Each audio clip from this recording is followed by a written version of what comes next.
Imagina a cena, você está lá, tranquilo, no banco de reservas. Quase um espectador premiando o jogo. De repente o técnico olha para você e manda, vai lá e resolve. E você resolve mesmo. Foi exatamente isso que o Endrick fez contra a Croácia.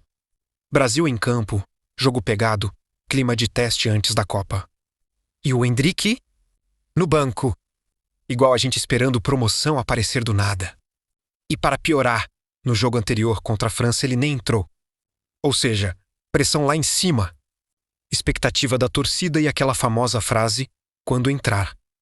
Tem que aproveitar. Aí chega o momento.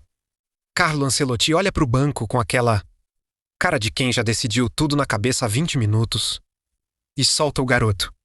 E meu amigo, parece que o Endrick entrou com energia acumulada desde 2002. O cara simplesmente sofre um pênalti.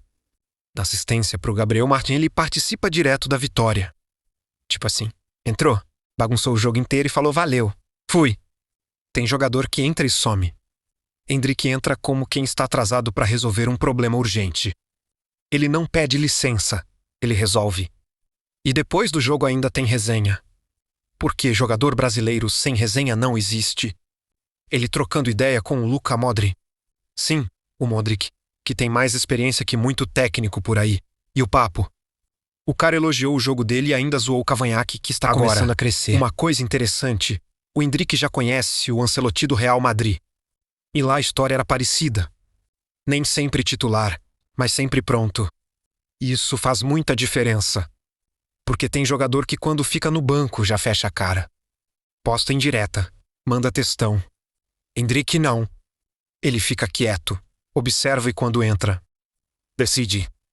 Isso é o tipo de coisa que treinador ama. E o mais impressionante não foi nem o que ele fez dentro de campo. Foi o que ele falou depois. Nada de agora sou titular, nada de marra. O cara manda um discurso de quem está com a cabeça no lugar, que nada é garantido. Que tem que trabalhar todo dia. Que precisa conquistar o espaço. E aí você começa a entender por que ele tá ganhando moral. Porque não é só talento. É mentalidade. É o combo completo. Agora fica a pergunta, ele merece ir pra Copa? Decide quando entra. Não sente a pressão. Tem confiança do técnico. Mas ao mesmo tempo sabe que não tem nada garantido. E talvez seja exatamente isso que faça ele chegar lá. Porque no fim das contas, o futebol é simples, a chance aparece. E ou você aproveita, ou alguém aproveita no seu lugar. E o Endrick, bom, quando a chance apareceu, ele resolveu como gente grande. Agora me diz aí, você levaria ele pra Copa ou ainda acha cedo? Agora outro ponto a ser discutido é a ausência do Neymar. Porque aí a conversa fica séria de verdade. Enquanto o Endrick entra e resolve como se já fosse veterano. O Neymar está naquele momento delicado, todo mundo sabe do tamanho dele. Mas a dúvida agora não é talento. É condição. E vamos ser justos, não estamos falando de qualquer jogador. O Neymar é simplesmente o maior artilheiro da história da seleção brasileira. Isso não é detalhe, isso é peso histórico. Só que o tempo passou. E o futebol também mudou. Hoje o jogo exige intensidade o tempo todo. Não dá mais para ser só o cara da genialidade. Tem que participar. Marcar, voltar, pressionar. E é aí que começa a dúvida real. Porque, tecnicamente, nem se discute.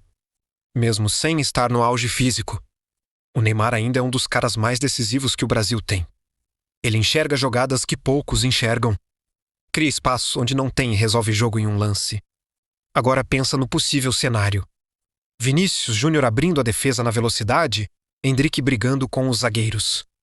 E Neymar mais centralizado, organizando tudo.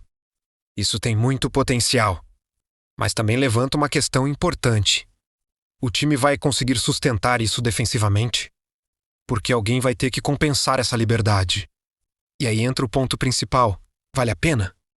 Porque se ele estiver bem, mesmo que não 100%, ele pode decidir. E jogador decisivo em Copa do Mundo é ouro. Às vezes o jogo está travado, ninguém consegue nada.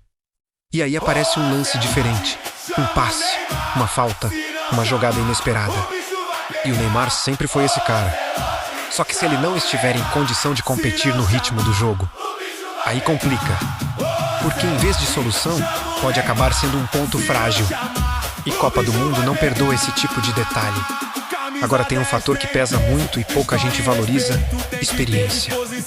Pressão de Copa não é normal. É outro nível. E o Neymar já viveu tudo isso. Já foi protagonista, já foi criticado, já carregou responsabilidade. Ele sabe exatamente como é estar ali. Isso, num elenco jovem, faz diferença. Mas a realidade é simples. Ele ainda tem vaga. Só que não é mais garantido.